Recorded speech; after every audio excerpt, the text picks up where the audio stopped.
Boa tarde mais uma vez, nós estamos aqui, vamos fazer uma live, mais uma live neste dia. Nós vamos falar sobre a igreja de Éfeso, contexto bíblico histórico. O título da nossa mensagem é O Primeiro Amor, lições da igreja de Éfeso para a vida cristã contemporânea, pastor Nelson Alves de Andrade.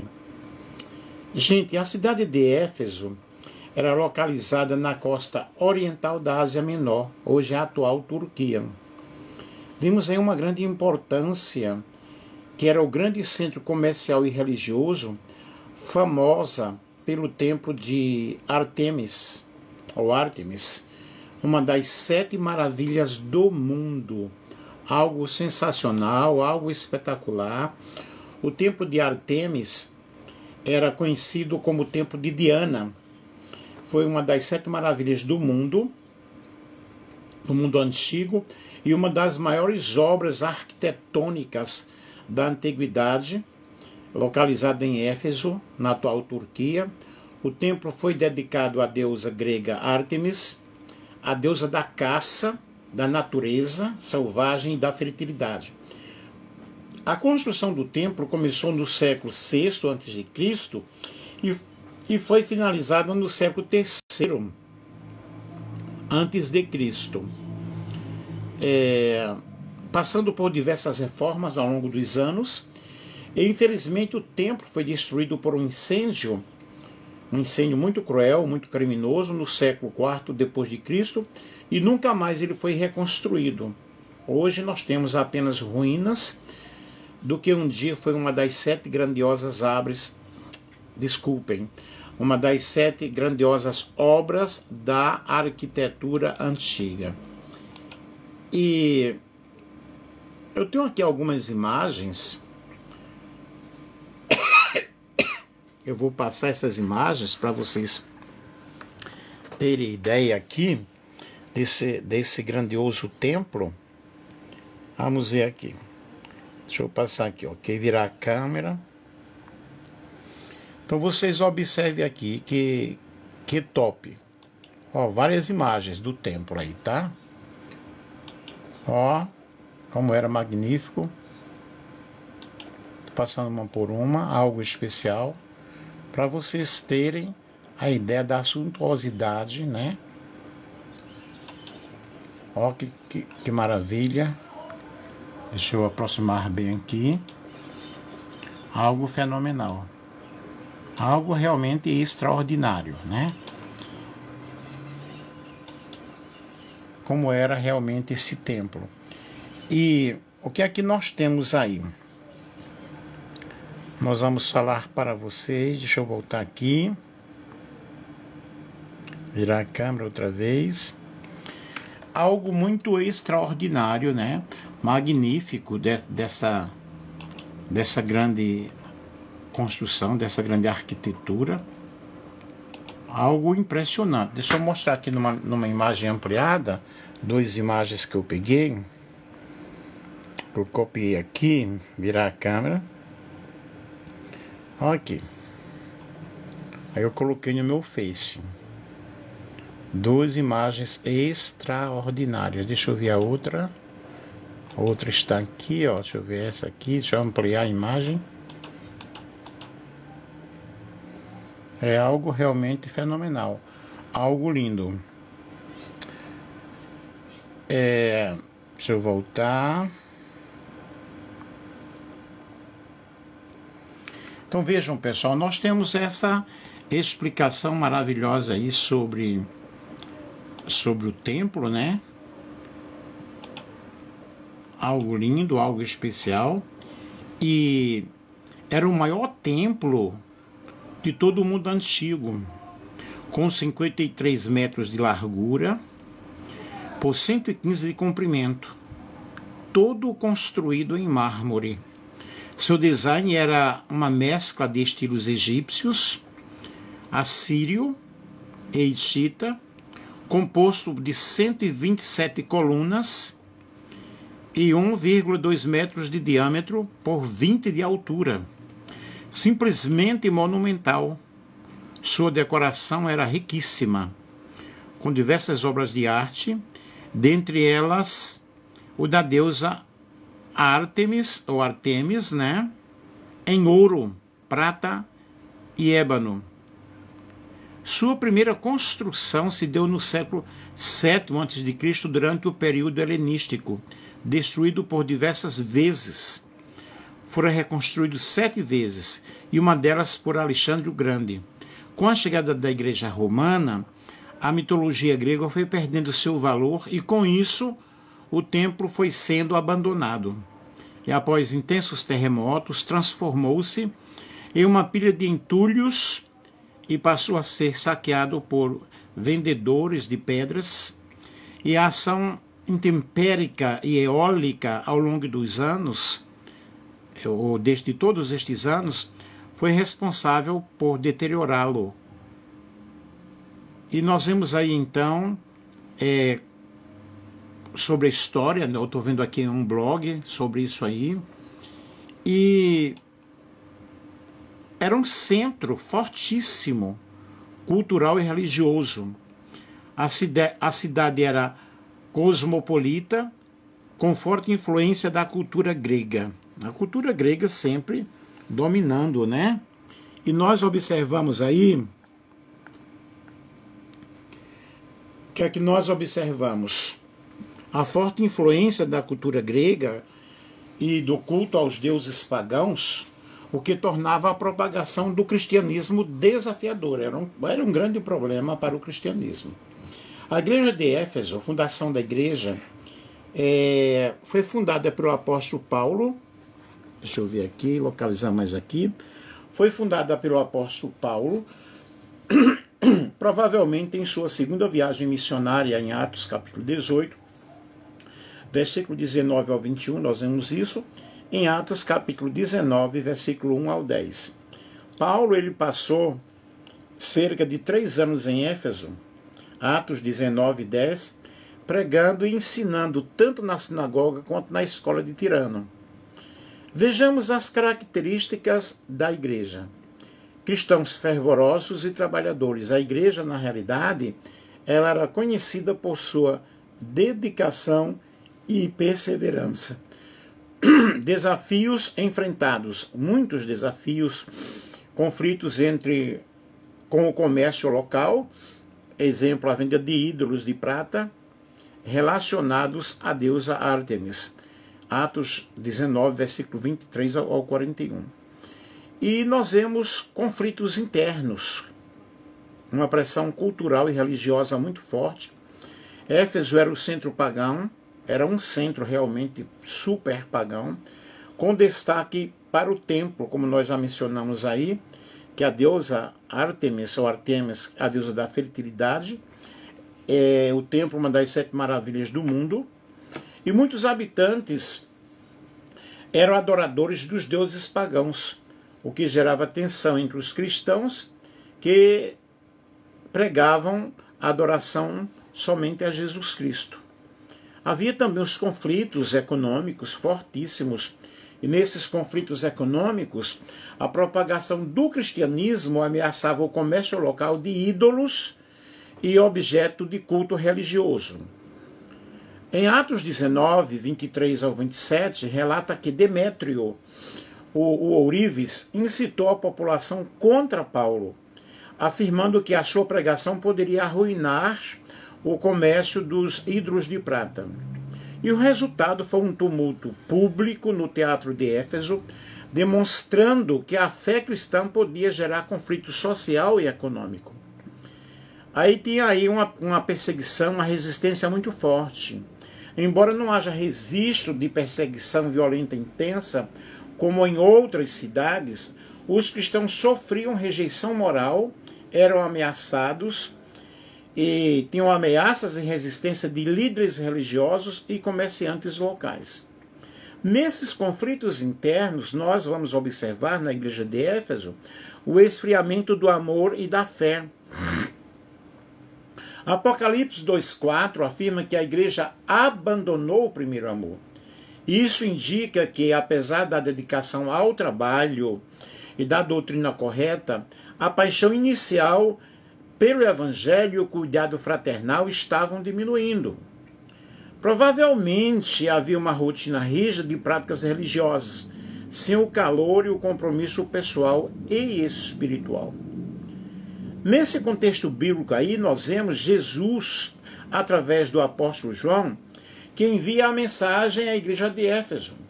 Tenho, porém, contra ti que abandonaste o teu primeiro amor. Apocalipse capítulo 2, versículo 4. A igreja era uma igreja fervorosa, trabalhadora, perseverante na doutrina. Apocalipse capítulo 2, versículo 2 a 3. Mas havia uma falta de intensidade do amor inicial que os motivou a seguir a Cristo. E o que significa o primeiro amor? O primeiro amor refere-se a amor fervoroso a Cristo, aquela paixão, aquela entrega total no início da fé. É aquele amor fraternal, amor pelos irmãos, aquele cuidado, aquela comunhão, a preocupação genuína com os membros da igreja. Era uma dedicação motivada por gratidão, por devoção, não apenas por obrigação ou regras, mas a igreja foi perdendo essas características. É uma entrega espontânea, um entusiasmo na prática da fé, antes que a rotina ou a formalidade dominassem. E quais as causas da perda do primeiro amor? Vejamos aqui alguns fatores que podem ter contribuído. O excesso de rotina e formalismo. A igreja estava focada em trabalho, perseverança e rejeição do mal. O zelo pela doutrina e pelas práticas religiosas pode ter se tornado mecânico, sem a motivação do coração, sem aquilo que eles iniciaram. E entraram numa rotina, entraram no formalismo, entraram em algo muito mecânico. Torna-se algo muito perigoso quando nós trocamos o primeiro amor por algo mecânico, por algo formal, por algo rotineiro, por algo realmente que desagrada a Deus. Porque Deus ele quer uma ação genuína que venha lá do nosso interior, lá do nosso coração. E havia pressões internas, pressões externas, hostilidade de pagãos, o comércio de ídolos e tumultos sociais, nós vemos isso em Atos capítulo 19, que poderiam realmente desencorajar a paixão inicial. Havia distração com atividades eclesiásticas, a dedicação intensa a tarefas e ministérios sem equilíbrio pode desviar o foco do relacionamento pessoal com Cristo. Por exemplo, hoje nós vemos que se fazem muitas ações sociais na igreja, é chá para a festa do ciclo de oração, é chá para o trabalho dos varões. São vários ajuntamentos sociais que se fazem, e muitas vezes naquele chá que se faz, simplesmente para comer, para beber, para comemorar alguma coisa.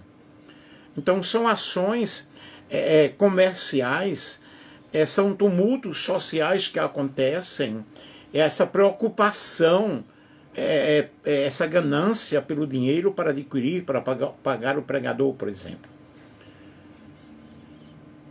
Então há essa dedicação intensa hoje dos ministérios, né? Depois nós temos o perigo de legalismo. Cumprir regras e resistir ao mal sem amor genuíno pode gerar uma frieza espiritual. E muitas vezes nós cumprimos regras, cumprimos preceitos, estatutos e normas, mas não há aquele amor espiritual. A igreja ela é regida por um regimento interno e tem que ser obedecido. Se não é obedecido, a pessoa ela é disciplinada, ela é colocada em disciplina, né?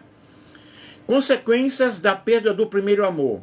Seca o entusiasmo espiritual.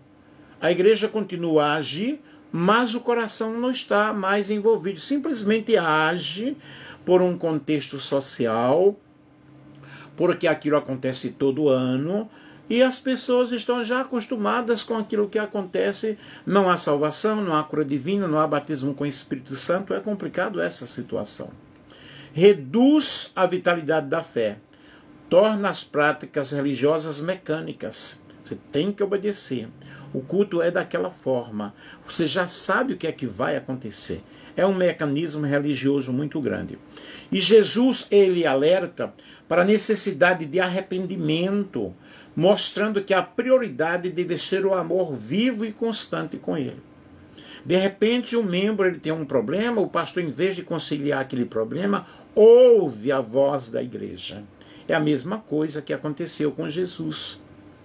Se bem que no plano de Deus já estava realmente que o filho dele seria enviado para salvar a humanidade, porque desde o Éden nós vemos que o homem se corrompeu, o homem se desviou dos caminhos do Senhor, e Deus estava lutou para trazer a salvação para a humanidade.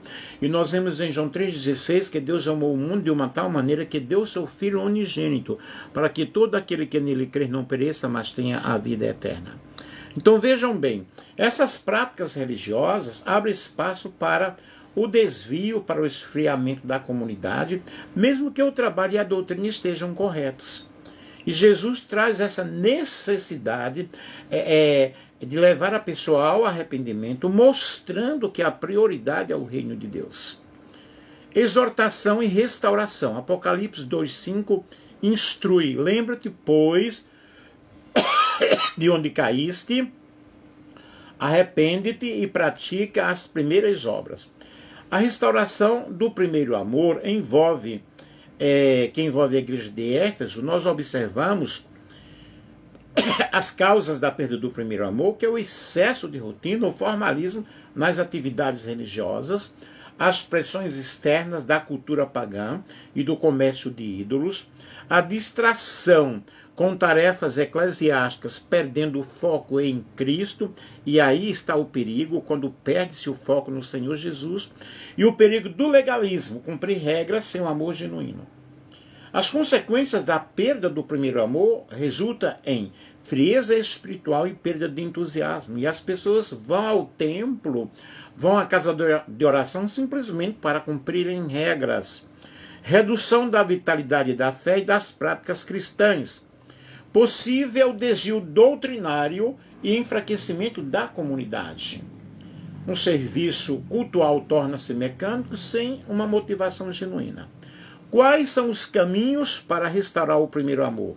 Arrependimento e reconhecimento da frieza espiritual.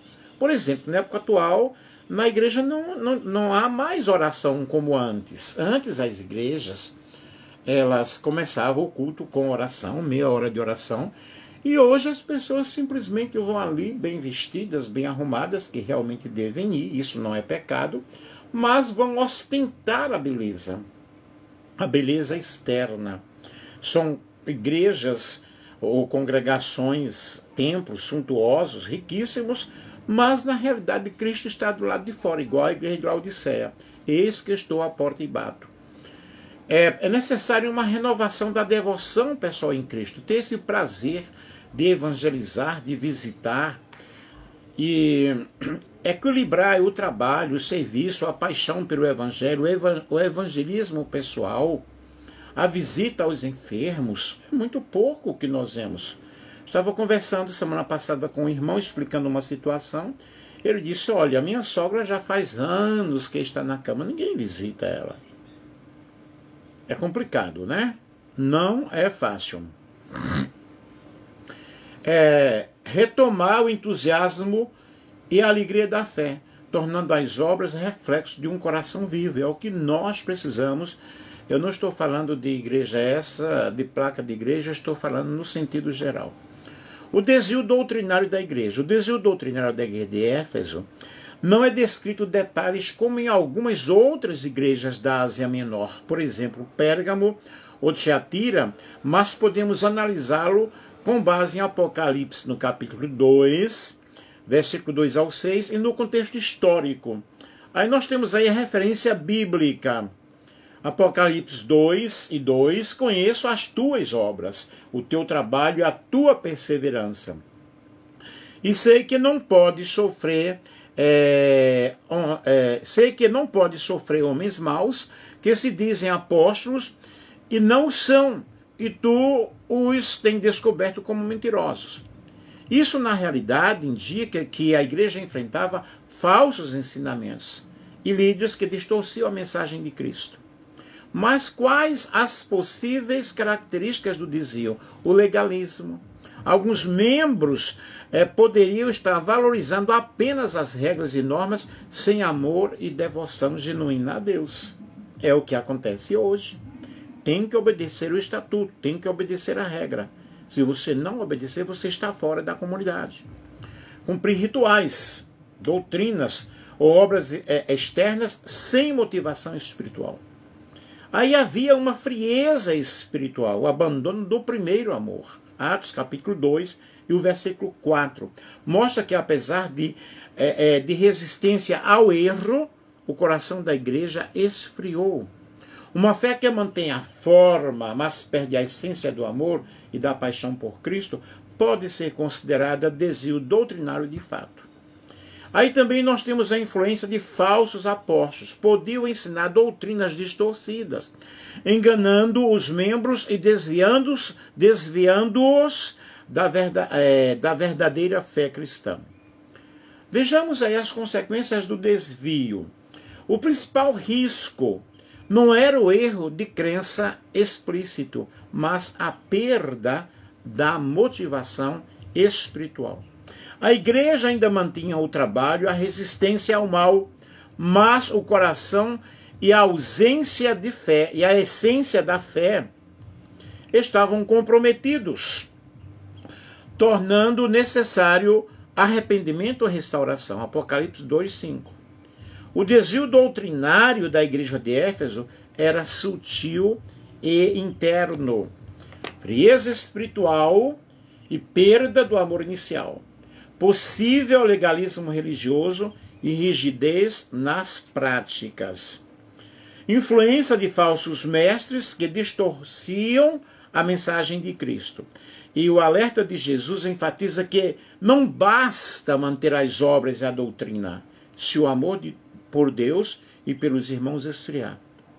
A igreja de Éfeso tinha dedicação e perseverança, mas perdeu a paixão inicial por Cristo. Jesus orientava, né, ali através da carta, ao arrependimento e a rever os seus conceitos, a ressignificar a vida espiritual, mostrando que trabalho, doutrina e serviço sem amor não adianta. O arrependimento genuíno justamente reconhecer a frieza espiritual, renovar a devoção pessoal a Cristo e equilibrar o trabalho, o serviço e a paixão pelo Evangelho.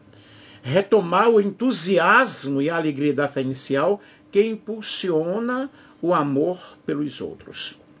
Qual a aplicação prática que nós temos em tudo isso? Manter a fé viva requer uma autoavaliação contínua e a vigilância espiritual. É o que nós precisamos cada dia. Igrejas e indivíduos devem equilibrar doutrina, serviço e amor genuíno, garantindo que as obras reflitam um coração vivo e apaixonado por Cristo. Porque há muito risco de legalismo e formalismo. E Paulo e João enfatizam que cumprir normas e resistir ao mal não é o suficiente. Se o amor e a relação com Deus não estiverem juntos, eu preciso dessa comunhão, eu preciso de orar, eu preciso de estudar a palavra de Deus. E o conflito interno, portanto, era espiritual e emocional, exigindo o quê? Exigindo uma mudança de atitude, exigindo arrependimento, uma renovação da devoção, uma renovação da fé. Aí nós temos aí em Apocalipse 2:2 que há um elogio, que rejeitaram os falsos apóstolos. Aí nós vemos aí a pressão de falsos ensinamentos. E isso sugere que doutrinas erradas ou distorcidas circulavam na comunidade, o que poderiam realmente gerar, o que poderia geralmente, né, poderia gerar confusão e dividir os membros. Aí nós temos aí esse tipo de conflito fortíssimo, que é externo. Aí nós vemos aí a cultural, pagãos, e o templo de Ártemis, uma pressão social e risco de perseguição. Externo, econômico, comércio de ídolos, né, esse tumulto muito grande que havia ali, essa hostilidade de artesãos. Havia um conflito interno espiritual, que era o esfriamento do amor, a redução do compromisso e da devoção pessoal, e um conflito interno doutrinário, falsos ensinamentos, a necessidade de discernimento e vigilância. A guia de Éfeso mostra que a realidade cristã exige equilíbrio entre trabalho, fé, amor e discernimento. É preciso resistir às pressões externas e renovar continuamente a devoção interna para manter a saúde espiritual da comunidade. Tentação, aí há uma tentação de afastar-se da fé devido às pressões sociais e religiosas. E a relação com os líderes, nós vemos Paulo tinha uma relação próxima, instruindo-os e aconselhando sobre a vida cristã. Aí nós vemos a carta e mensagem, Apocalipse capítulo 2, versículo 1 ao 7, Jesus Cristo, através do apóstolo Paulo, do apóstolo João, envia uma mensagem à igreja de Éfeso. Aí nós temos elogios, um trabalho árduo e perseverança, né? Versículo 2, rejeição ao mal e discernimento sobre os falsos apóstolos, versículos 2 ao 3, há uma advertência do amor inicial, versículo 4, possivelmente indicava uma falta de fervor espiritual ou amor prático na comunidade. Vemos também uma grande exortação, lembra-te de onde caíste, arrepende-te e pratica as primeiras obras, o versículo 5. E há uma promessa aos vencedores, que é acesso à árvore da vida no paraíso de Deus, no versículo 7. Agora, a igreja de Éfeso, ela não tolerava os nicolaítas. Qual a base bíblica disso? Apocalipse 2, capítulo 2. E o versículo 6 diz, mas tens isto, odeias as obras dos nicolaítas, que eu também odeio. Isso deixa claro que a igreja rejeitava os ensinamentos e práticas desses grupos. Quem eram os nicolaítas? O termo aparece em Apocalipse em duas cartas, em Éfeso e Pérgamo, e refere-se a um grupo ou seita dentro da comunidade cristã, ou das comunidades cristãs. Quais as características atribuídas a eles? Práticas imorais ou permissividade moral dentro da igreja? Mas observe o contexto cultural de Éfeso, que nós já falamos no início, que era uma cidade cosmopolita e pagã, famosa pelo templo de Ártemis, ou Artemis, que é a deusa da fertilidade e da sexualidade sagrada. O templo de Ártemis atraía peregrinos e cultos que incluíam rituais sexuais, parte do culto à fertilidade.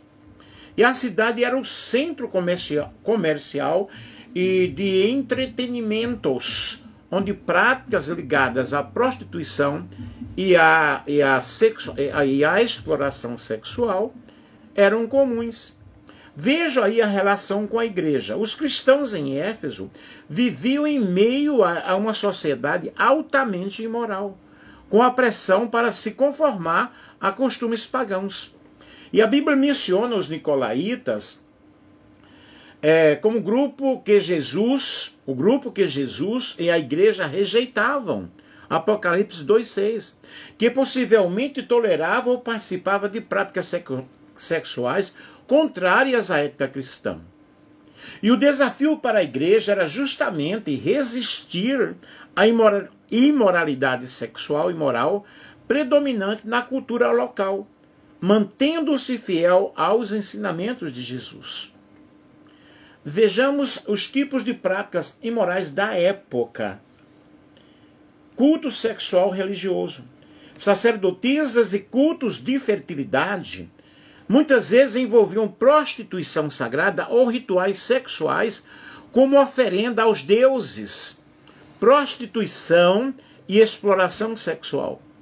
Era comum em áreas urbanas e ligadas ao comércio de templos e casas e de banhos públicos. Aí havia essa pressão social e cultural muito forte.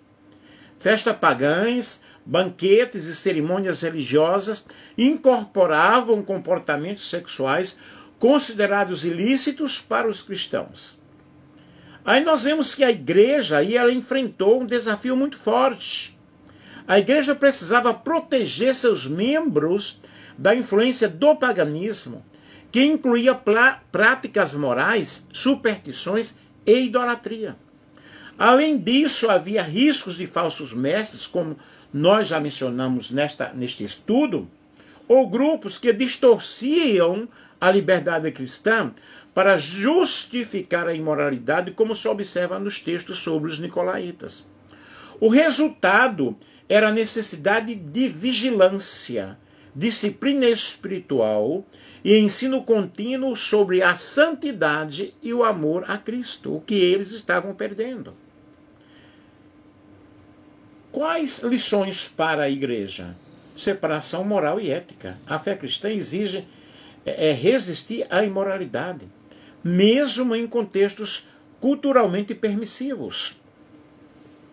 Educação e orientação. Os líderes deveriam ensinar sobre pureza, amor a Deus e autocontrole, bem como o discernimento espiritual, identificar os falsos mestres e ensinamentos que tentam justificar práticas contrárias à palavra de Deus. Resumindo isso aí, na igreja de Éfeso havia práticas sexuais e imorais que eram parte da cultura e dos cultos pagãos, especialmente ligados ao templo de Ártemis. A igreja precisava, na realidade, resistir a essas influências, mantendo pureza moral e fidelidade ao Evangelho. Enquanto lidava com falsos mestres como os nicolaítas, que poderiam tentar justificar a imoralidade. Distinção entre liderança e membros, possivelmente defendendo um tipo de autoridade injusta e abuso espiritual. E o nome nicolaíta pode significar vencedores do povo, indicando exploração de fiéis pelo poder ou status. Qual a posição, então, da igreja de Éfeso? A igreja foi elogiada por rejeitar os nicolaítas, mostrando discernimento espiritual e fidelidade à doutrina de Cristo. Apesar disso, o perigo da frieza espiritual, que é o abandono do primeiro amor, era o ponto que Jesus mais criticava. Resumo: a igreja não tolerava os nicolaítas. O problema de Éfeso não era com a heresia explícita de permissividade, mas sim o resfriamento do amor e da devoção de Cristo, mesmo mantendo uma postura firme contra falsos mestres. E nós vemos aí que o que Jesus está dizendo através da carta é: vocês deixaram o primeiro amor, tomando como referência a igreja de Éfeso e princípios espirituais. E o que é o primeiro amor? É o amor inicial e apaixonado por Cristo, que nos impulsiona. A dedicação genuína à oração e ao estudo da palavra. O cuidado com a comunidade e os irmãos da fé. O desejo de obedecer e servir a Deus por gratidão, não por obrigação. E na igreja de Éfeso, o primeiro amor se perdeu apesar da perseverança e do trabalho árduo, mostrando que obras sem amor verdadeiro não sustentam a fé. Apocalipse capítulo 2, versículo 4 ao versículo 5. Quando é que nós deixamos o primeiro amor? Perdemos o primeiro amor gradualmente, geralmente em situações como rotina e formalismo religioso. Quando as práticas da nossa fé se tornam mecânicas, cumpre-se ao cumprimento de deveres, de regras, de normas, sem entusiasmo. Frequentar cultos, estudar a Bíblia e ajudar os irmãos sem motivação do coração. Eu vou à Santa Ceia todo mês, eu vou à escola dominical, eu vou aos cultos de ensino, nos dias de ensino, simplesmente para marcar a presença. Perdemos o primeiro amor, gente. Pressões externas e desafios, problemas pessoais, pressões sociais ou cultural permissiva podem nos desviar do foco, que é Jesus. Quando a Bíblia diz, olhando para Jesus, o autor e o consumador da fé. Na igreja de Éfeso, havia essa influência dos cultos pagãos e comércio de ídolos que desviavam a atenção ao Evangelho. Aí havia e nós perdemos o primeiro amor quando há distração com tarefas e ministérios. Excesso de atividades e responsabilidades eclesiásticas podem levar à frieza espiritual, esquecendo-se da motivação original, que é amar a Deus e servir a Deus de corpo, alma e espírito. Perdemos o primeiro amor quando nós focalizamos, o nosso foco está nas regras, no legalismo. Cumprir normas sem coração, sem amor, gera uma fé fria, apática, indiferente, sem paixão. A igreja de Éfeso era correta na doutrina, mas faltava o amor inicial que a motivou a seguir a Cristo. Não adianta eu conhecer a escatologia da igreja, não adianta eu conhecer as doutrinas fundamentais da fé cristã se eu não tenho o amor dentro em meu coração. A igreja de Éfeso, então, era correta na doutrina, mas estava perdendo o primeiro amor. Sinais de que o primeiro amor está se perdendo é de diminuição da paixão pela oração e pelo estudo da palavra de Deus. Quando você observa congressos, é muita gente nos congressos. Mas quando você vai a um culto de oração, vai 10 pessoas numa igreja que tem 300 membros. Falta de interesse em servir os irmãos com alegria. Enfoque em trabalhos ou status religioso em vez do relacionamento com Cristo. Tentativa de cumprir regras sem servir o Evangelho no coração. Como é que eu devo recuperar o primeiro amor? Com arrependimento. Reconhecer a frieza e voltar-se de todo o nosso coração, com toda a sinceridade ao Senhor. Renovar os meus votos, renovação do relacionamento pessoal com Cristo, a oração, a adoração e a meditação na palavra. Serviço com motivação e gratidão, não por obrigação ou por orgulho. Deixamos o primeiro amor quando a rotina, o legalismo, as pressões externas ou o excesso de tarefas substituem a devoção apaixonada por Cristo. A igreja de Éfeso é um exemplo de que, mesmo com trabalho e perseverança, sem amor verdadeiro, a fé, a fé esfria.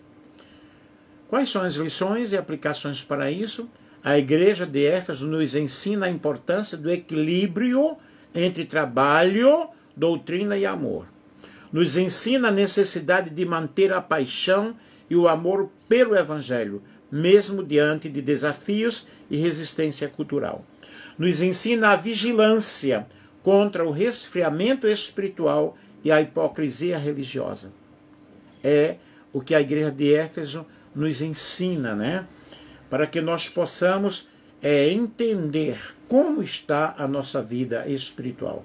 E aqui eu tenho algumas referências. Flávio Joséfo menciona Éfeso como um centro importante do Império Romano, historiadores, Nós temos aqui na arqueologia, ruínas da cidade revelam templos, teatros, bibliotecas e ruas comerciais, confirmando a riqueza e importância da cidade. Nós temos aqui o cristianismo primitivo, a tradição aponta João como líder da igreja, após Paulo e Maria, mãe de Jesus, teriam vivido em Éfeso sob os seus cuidados. João capítulo 19, versículo 26 ao 27. E várias referências bíblicas aqui, Usamos a Bíblia, comentários bíblicos e teológicos, comentário bíblico de John Stott, que explica as cartas às igrejas da Ásia, incluindo Éfeso, e o conceito do primeiro amor. Estudo sobre Apocalipse, da editora Mundo Cristão, C.L. Maxwell. Aborda contextos históricos, culturais e espirituais das igrejas da Ásia Menor. Introdução ao Apocalipse, História e Interpretação, de Mota. Fornece uma análise sobre a presença de falsos mestres, nicolaítas e práticas imorais da época. Nós temos também fontes históricas e contexto cultural. Apocalipse, David Garland contextualiza a cidade de Éfeso, o templo de Artemis e as influências pagãs sobre a igreja. História do cristianismo primitivo, Mário de Faria. Detalha os aspectos sociais, culturais e religiosos do período em que a igreja de Éfeso existiu. Nós temos Early Christianity in Asia Minor, Cambridge University, de Peter Cortes. É um estudo histórico sobre a propagação do cristianismo e os conflitos culturais da Ásia Menor. E vários artigos acadêmicos aqui, que nós demos uma olhada aí, alguns sites, né? E que Deus abençoe, que Deus ajude e que nós possamos voltar ao nosso primeiro amor, né? Que o amor de Deus, que excede todo entendimento, possa nos encher, possa nos invadir e que nós possamos ler a palavra, estudar a palavra, louvar ao Senhor, glorificar o nome do Senhor, ter amor pelas pessoas, compaixão pelas pessoas, que possamos entender o verdadeiro amor ao Evangelho, que não consiste em regras, em preceitos. Isso é farisaísmo, isso é religiosidade. E eu falei para vocês sobre a igreja de Éfeso, um contexto bíblico histórico, e o tema foi o primeiro amor, lições da igreja de Éfeso para uma vida cristã contemporânea. Que Deus me ajude, que Deus te ajude a nós voltarmos ao nosso primeiro amor, né? Em nome de Jesus, que Deus abençoe a todos que participaram aí da nossa live. Um grande beijo, queridos.